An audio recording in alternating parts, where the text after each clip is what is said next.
This recording was produced by Oregon Trail Baptist Church. If you'd like to get more recordings, or to leave your feedback, please visit us at www.otbchurch.com or write us at P.O. Box 298, Guernsey, Wyoming 82214. We look forward to hearing from you, and we hope that today's recording will not just challenge your thinking, but will transform your life.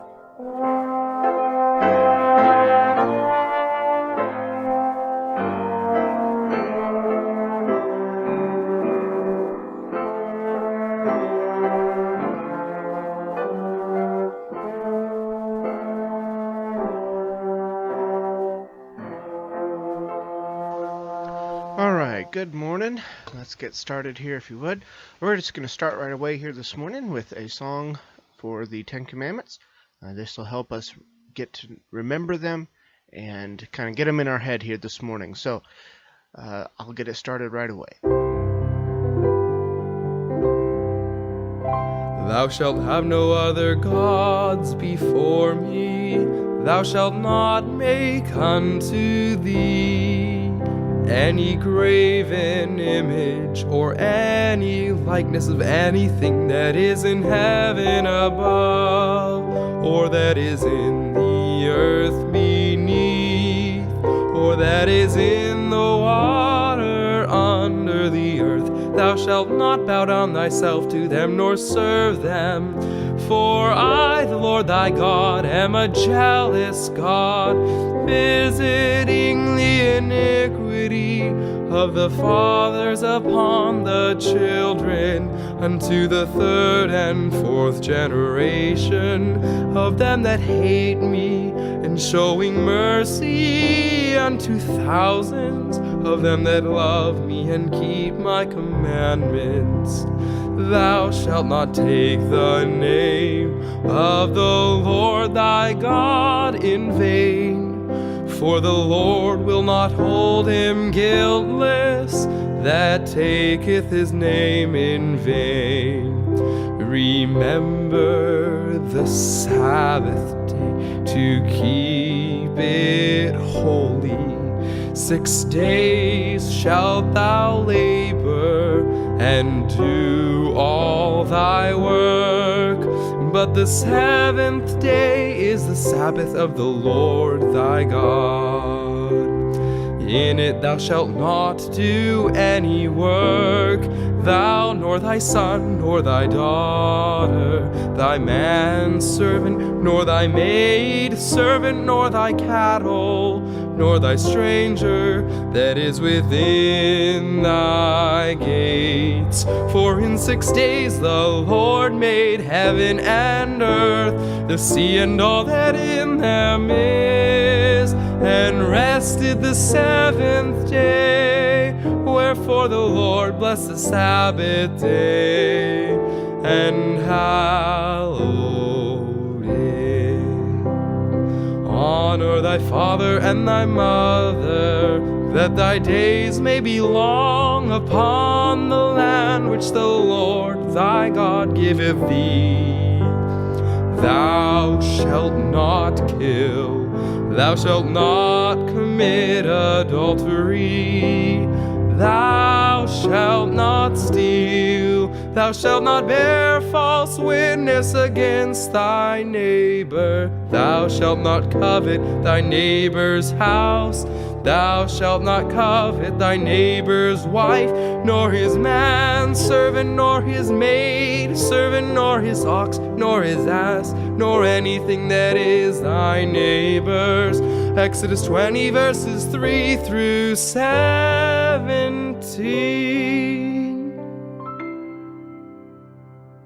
It was my plan this week. We've been talking about the command of the Sabbath, and I was planning to get into what the New Testament has to say about it, and then by chance, I guess, but nothing really by chance, I ran across a handout in I was looking up for my kids. I was trying Old Testament content, teach them where stuff is in the Bible, and I found this file in my notes, and I don't know who put it together, but it was passed along from one of my teachers, and I thought, That's a good closing out for the Old Testament. So we'll read through the Ten Commandments here this morning, and then what I'd like to do is a little bit of a branch off. This isn't really out of the Ten Commandments. It's more some of the other commandments. But we've been dealing with the Sabbath every seventh day.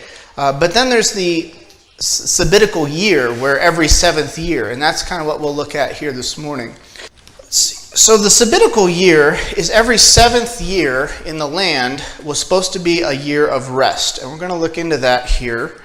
And every 50th year, I don't know, if you got extras, pass them back, I guess. Every 50th year was known as the year of Jubilee, or a year of release. Sorry. And 7 times 7 is what?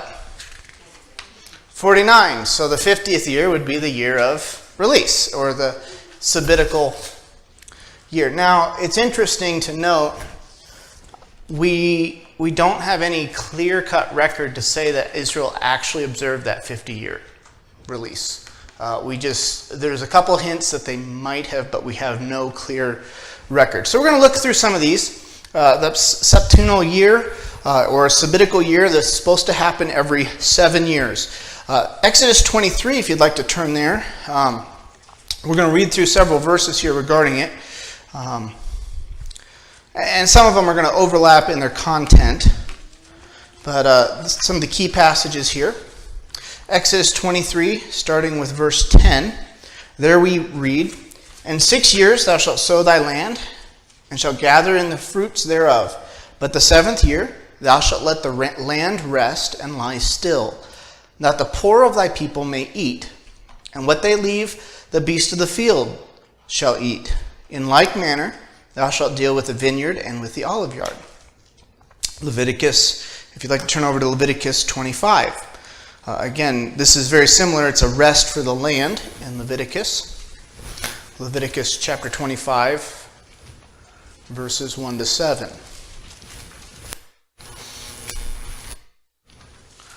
Leviticus 25, starting with verse. It says there, "And the Lord spake unto Moses in Mount Sinai, saying, Speak unto the children of Israel, and say unto them, When ye come into the land which I give you, then shall ye keep the Sabbath unto the Lord.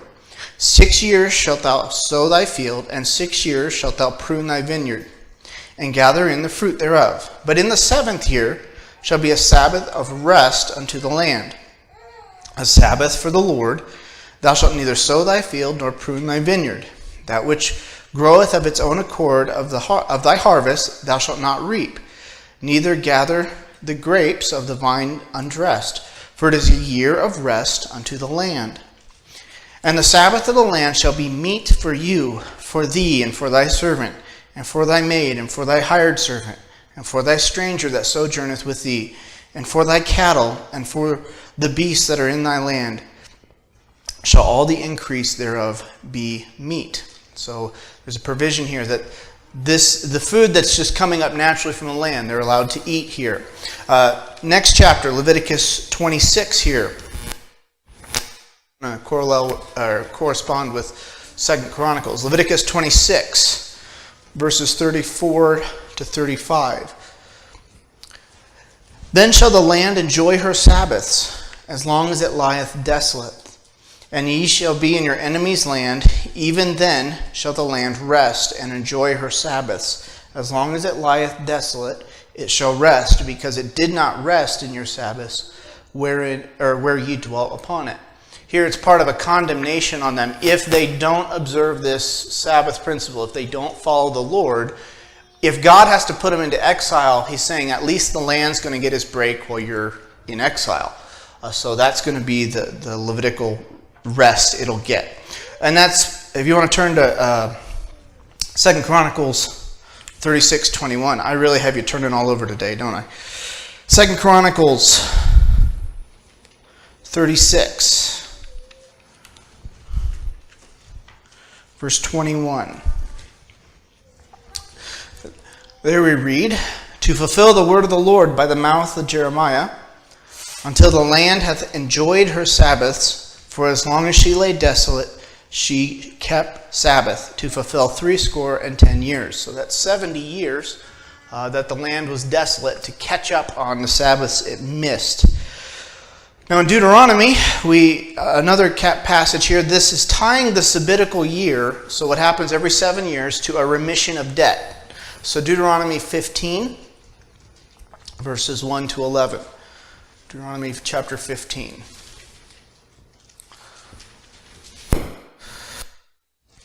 Verses 1 to 11. Deuteronomy 15.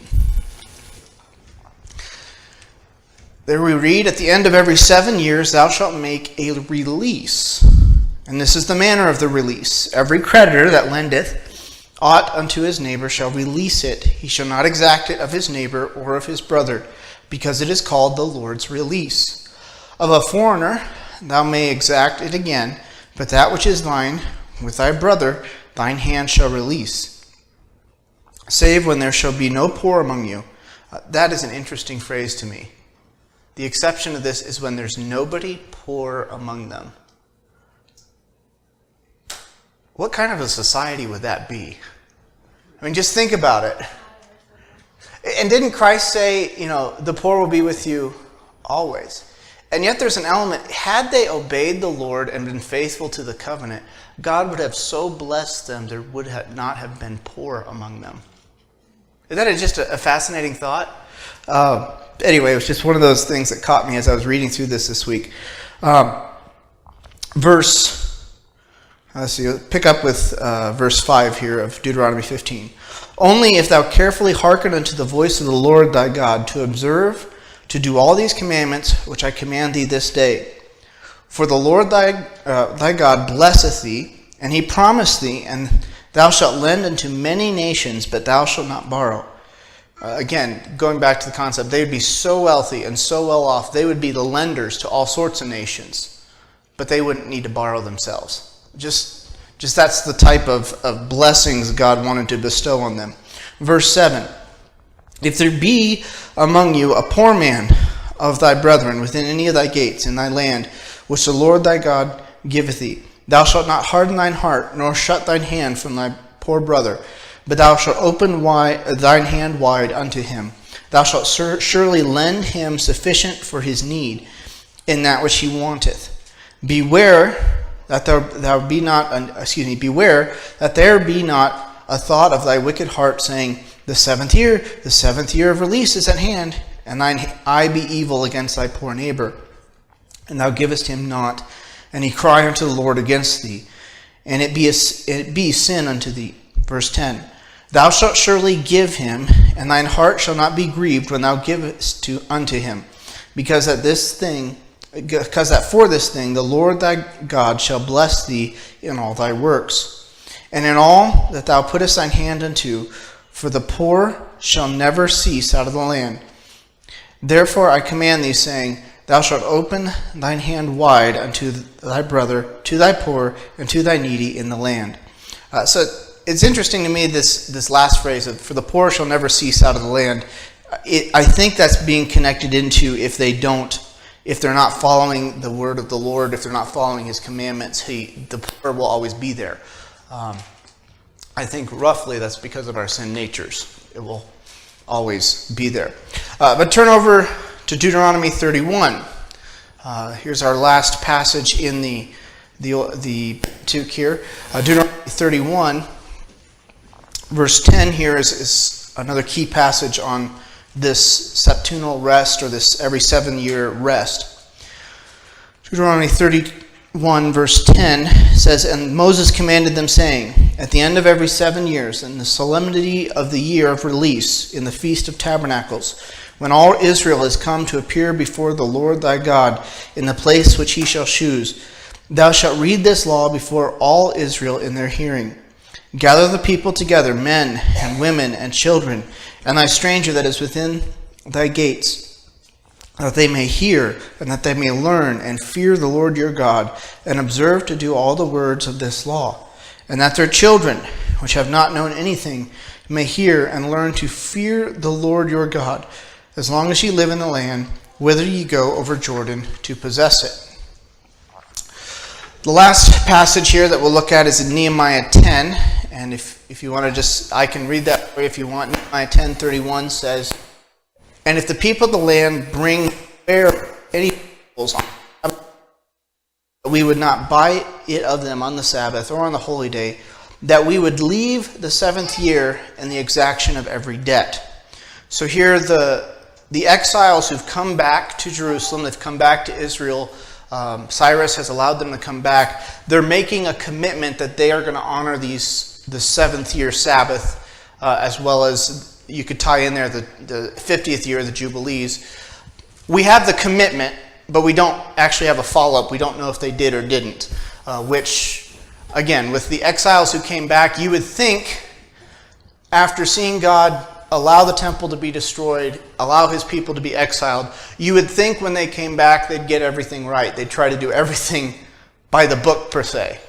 But clearly that didn't happen, and there was lots of problems that they faced over and over. So those are the key passages dealing with this seventh year rest.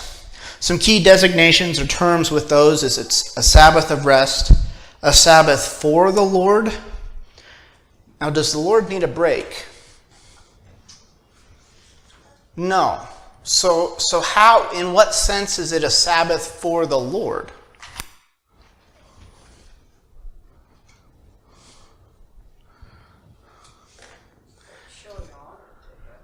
Okay, it's not in the sense that God needs to break, but it's something we do as a way of showing our honor, showing our dependence and trust in the Lord.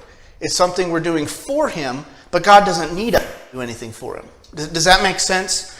So it's something we are doing. We're observing these Sabbaths because of the Lord, because we want to follow him. He said to do this, so that's the sense it's for the Lord. It's called the Sabbath of the land. It's not just for the people, but it's actually for God's creation. God has wired this world in such a way that when we sync up with how God has designed the world, the Hebrew term is hokmah, the wisdom, the good design he has for the world, when we sync up with that and live according to his principles and his laws, guess what? Life generally goes well. And when we're constantly fighting against them, in general, life does not go so well. And you might say, well, why am I using this phrase in general? Well, that's kind of the book of Proverbs is telling you that if you follow wisdom, life's going to go pretty well. But the book of Ecclesiastes is saying, just because you follow Proverbs doesn't mean good things always happen to good people. Life is unfair. Think about Christ. Was it fair for him to be put to death on the cross? So because of evil and sin, there are evil people who triumph, but that's short term. There will come a judgment day. There will come a day of reckoning. So you think of the corporations, even in our country today, who are just proliferating evil in what they do. Companies like Playboy or some of those, where they're in the business of selling things that are evil. But they're doing really well on their portfolios. Not that I check them per se, but they've been successful over the years. But it will come to an end. So anyway, that's why I said in general there, when we link up with how God has wired, and this also is not reserved for the Christian. When unsaved people live their lives around how God's designed the universe, whether they know it or not, they still receive some of the. Do they receive all of them? No. Okay? Right. And so when we link up with Christ, when we yield our lives to him, and we sync up with how God's will is in his design for the world, we're able to experience the ultimate blessing, the ultimate good in our lives as well as in the life to come. So let's take a look at some key features of these laws. They're kind of odd to us, but it was a rest for the land. Enjoined upon Israel after their entrance into the promised land, this 7-year cycle evidently began ticking immediately. So from the moment they got in, every 7 years they were to observe this land, rest for the land. It was required a cessation or stopping of field work. No plowing, no reaping, no pruning, no gathering. And it allowed for the use of spontaneous growth for food by the poor, foreigner, animal, and others. So basically what the land would produce on its own. You've had gardens, and what you plant one year, the next year something comes back as a volunteer. Okay, so this stuff that was a volunteer, it was supposed to be allowed for the poor, for the strangers in the land. It wasn't that it all went to waste. Okay, but they were not to cultivate the field. What came of its own came of its own. That's great. But they were to allow it for the poor and others. And even here, the law about the animals. This is something that sets the Old Testament apart. You don't really have the concern for animals in any of the other law codes. In Hammurabi's law code, in Babylon or Assyria, in their law codes, they really don't care about animals. But as we noted in the dealing with the Ten Commandments, your animals, your donkeys, your cattle, they're supposed to get a break on the Sabbath too. And so we have here something very unique in its time when God is giving this to Moses, the idea that actually you care about your animals and give them a break, that is revolutionary to their world. This is new. So also here we have not just the rest for the land, but there's a release from debt. Okay, now there's some debate over whether this was a permanent cancellation of the debt or a 1-year grace period of the debt. And I'm just not even going to weigh in. I don't know. It also proclaimed at the end of the year, and this is evidently at the Feast of Booths is when this would happen, this remission granted only to fellow Israelites.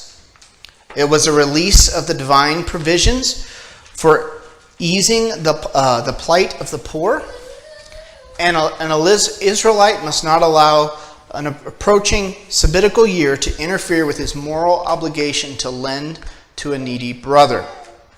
Now, it's probably important I stop and talk here a little bit.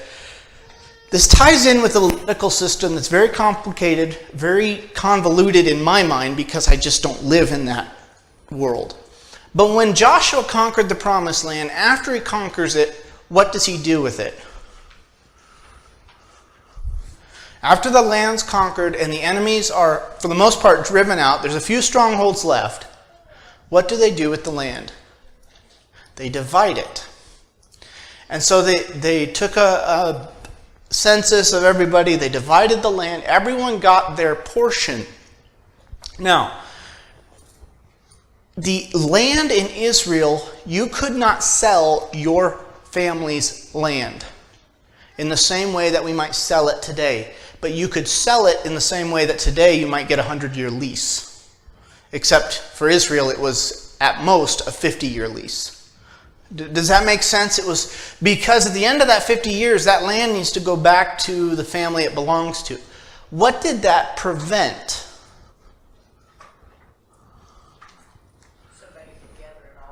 Okay, it prevented one or two tribes or whatever from monopolizing and taking over all of the land and owning it. It kept the 12 tribes, those family clans kind of divided on their own. This is your land. Every 50 years there's a year of release. And so that's part of what's going on here with their system. And I have not done enough research or study to be able to fully explain that well, all right? But there's a lot to that in that they're releasing the land back to the family it belongs to, back to their home, their line, and it really prevented a powerhouse economic tribe, where one kind of became the owner of everything. There is an exception to this. The exception to this was the homes within a city. That rule didn't seem to apply. So it was more the agricultural, the land, where land is viewed not simply as an asset, but as a way to make a living. But a home is not viewed that way. So there's some laws where if there's a dwelling and it's on the field, it goes with the field. But if it's a dwelling in the city, that didn't get released on the 50th year. That was like we buy and sell a house today. So, comments, questions there, because I think I've thrown mud everywhere. There's a lot to this. The year of Jubilees being a sabbatical year, a year of release, got connected to a lot of symbolism of deliverance and salvation. And some of these guys who are predicting the end of the world are doing a lot of it with this year of release stuff. I don't think any of them are going to be right. However, Christ stood in the temple, or not in the temple, in one of the synagogues, and he read from Isaiah this prophecy about himself. He reads part of it about the deliverance and the kingdom of God, and he says, "This day has this been fulfilled in your ears." And he closes the book and sits down. That happened in a year of Jubilee. That happened in one of these years of release, which is interesting. The year Christ started his ministry was in one of these years of Jubilee. So I'm not going to expound on that because that's about all I know. And I know where my knowledge is limited. Also here, connected here with these sabbatical years and with these Sabbaths were the reading of the law of Moses. Okay, so this was read at the Feast of Booths, which is connected in with these sabbatical years. It was read to all Israel, men, women, children, and resident foreigners. Everybody sat to read the law. This was, in one way, it could be like a mass indoctrination, and that sounds bad, but it's reminding people what the law is, what God has said. Again, not many of these people necessarily could read. Some surely could, but and the priests could and whatnot, but they would come together and they would openly read the law publicly. Also, this reading of the law happened when they came back. We read in the book of Ezra and Nehemiah of them publicly reading large portions of the law. It's thought, and with good reason, this is where Aramaic Targums come from. Does anybody know what Aramaic Targum is? Okay, so Aramaic Targum was, by the time Israel came back to the land, many of them did not speak Hebrew anymore. They only spoke Aramaic. So what we read about in Ezra is they would read the law and then they would give the sense. And so a Targum, or Aramaic, what they are is basically it's like a running commentary on a book of the Bible, except it's in Aramaic. So it's just a running explaining the text. Well, if Ezra's standing there reading and then the guy next to him is explaining it to everybody in Aramaic, or if they're writing it down, that could be where that tradition started. And so that provides us with some interesting insight into what people thought about the biblical text even way back then. So this was something, they would read the law of Moses. The quote here just above key purposes. Evidently, Ezra's reading of the law was during a sabbatical year. The people even covenanted to observe the 7th year. And that's what we read in Nehemiah 10:31. The gathering of the returned exiles to hear Ezra read the law was undoubtedly in fulfillment of the Deuteronomic covenant and must therefore have been in the sabbatical year. Some key purposes. Why this sabbatical year? Why every 7 years do we take a rest? 1, to foster trust in Israel's ultimate source of provision. This is something as humans we always struggle with, is our trust in God. And when God says, I want you to stop every 7th year to his people, I'm going to provide you, and he says it at one point, I will provide 3 years of plenty in the 6th year. So if you think about it, they'll be able to eat the continuation of after the harvest, that 6th year. They'll be able to eat through the 7th year. And then they'll be able to eat in the next year until the harvest comes in. Now that takes some faith, doesn't it? That you're going to have that type of a bumper crop that you can go 3 years on that. So it's a dependence on God. We have to depend on him. And for the Old Testament, again, in Israel, we don't have a record of them actually doing this. That's not to say they didn't. A few quotes here from a couple commentaries.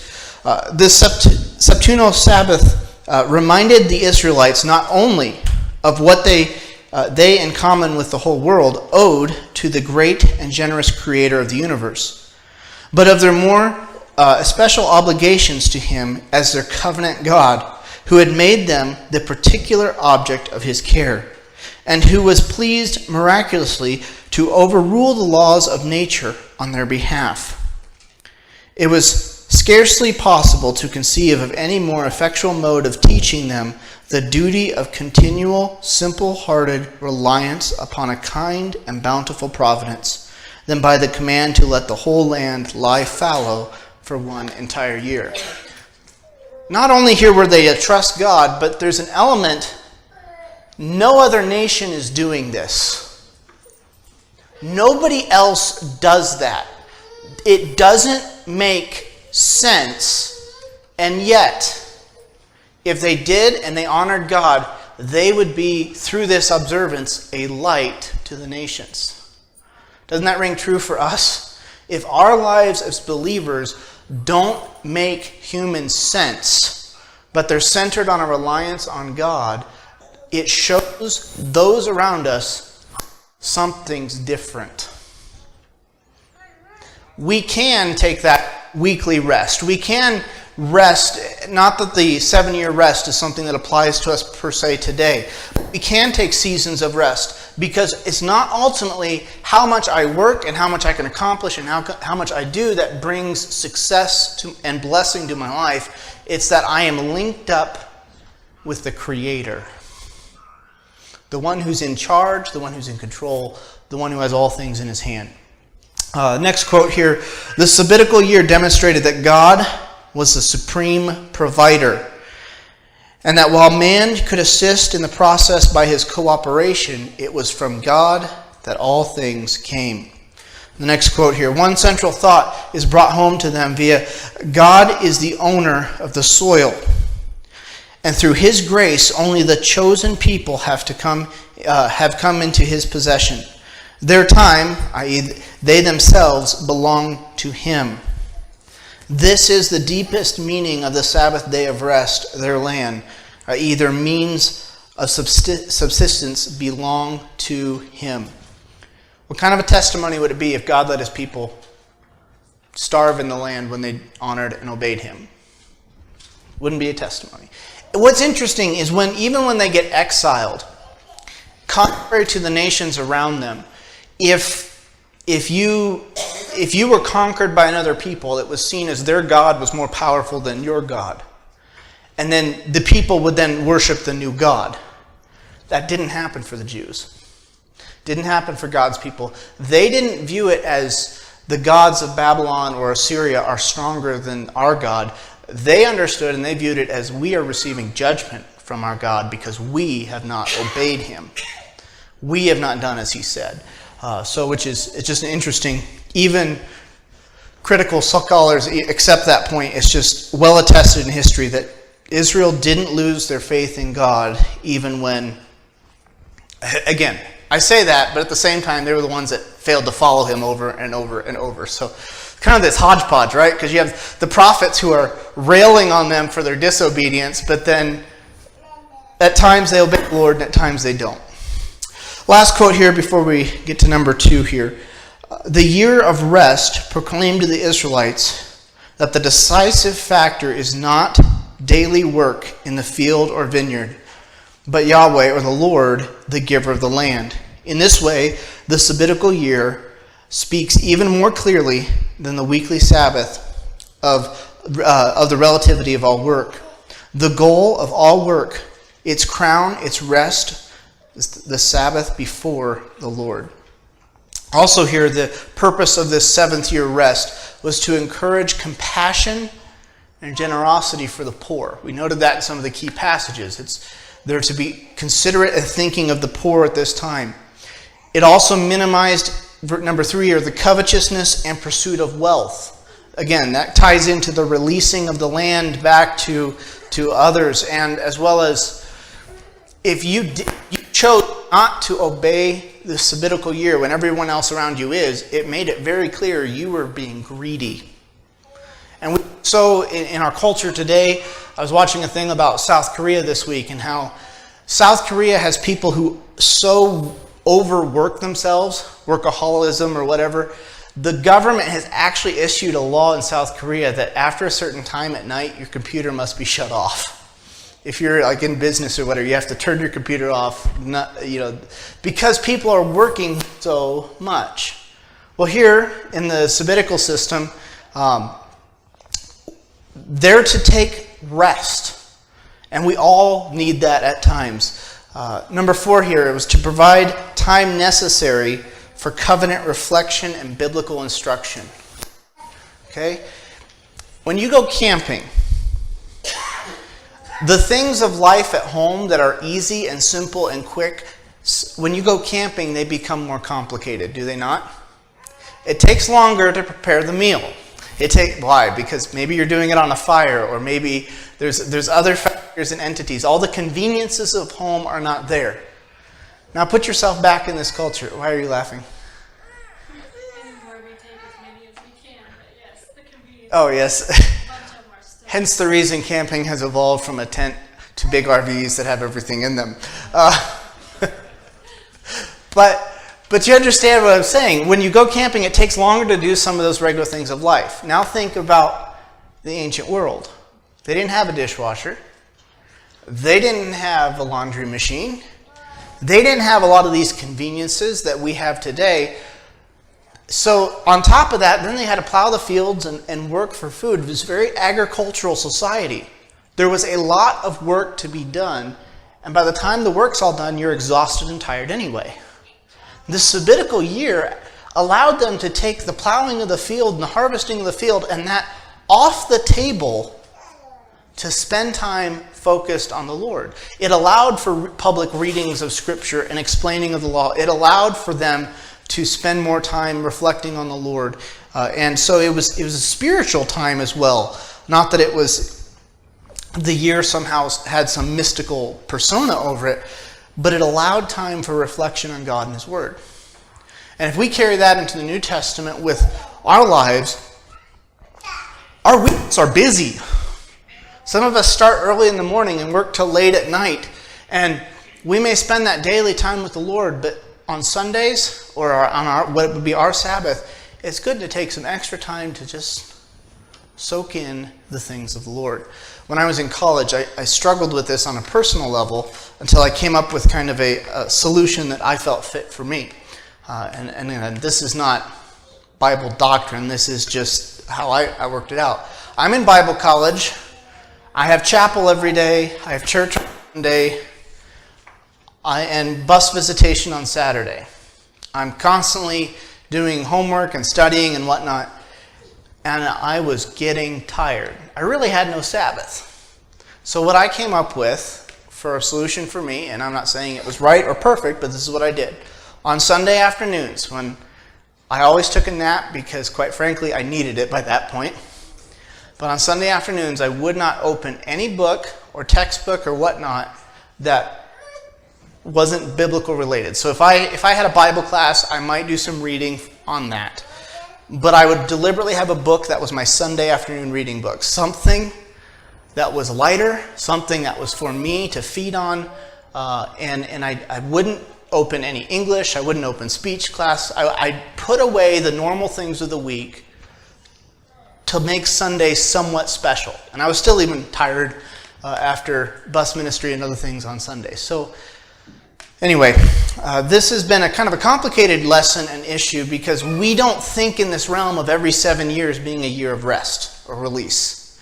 We're not living in the Old Testament context, but there's some things here that can really show us that when we do live in such a way that we show and display our faith for the Lord, He honors that in your life and mine. Comments or questions before we close out here this morning? Yeah. I was thinking when you were talking about the Israelites not losing their faith exactly, but I thought, but the Lord had to discipline them harshly sometimes to Yes. get their attention and remind them. And we as parents do the same thing. Yeah. We have to remind our children at times of things. Yes, very, very true. Very, very true. And so God never forsook his people, but there were some dire consequences that he had to allow to happen to get their attention. And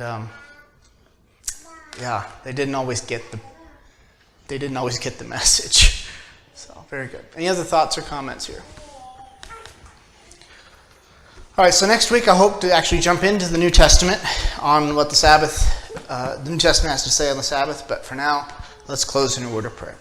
Lord, we thank you for your word, and as we could look into the Old Testament with this sabbatical year that came every 7 years, and touch briefly the year of Jubilees, Lord, I just ask that you would use this as we look into your word. Your people were to have faith in you. And yet when they failed at that, it became evident for all. Lord, would you help us to have that same faith in you? Would we be willing to trust you, and trust you in such ways that it just doesn't make logical sense to those around us, but that they see God's hand at work in our lives. They see his blessing upon us. They see God working through us in ways that just are unexplainable. Lord, would you teach us to rest in you as you had called for your children of Israel to rest in you as well. We ask this in your Son's name. Amen.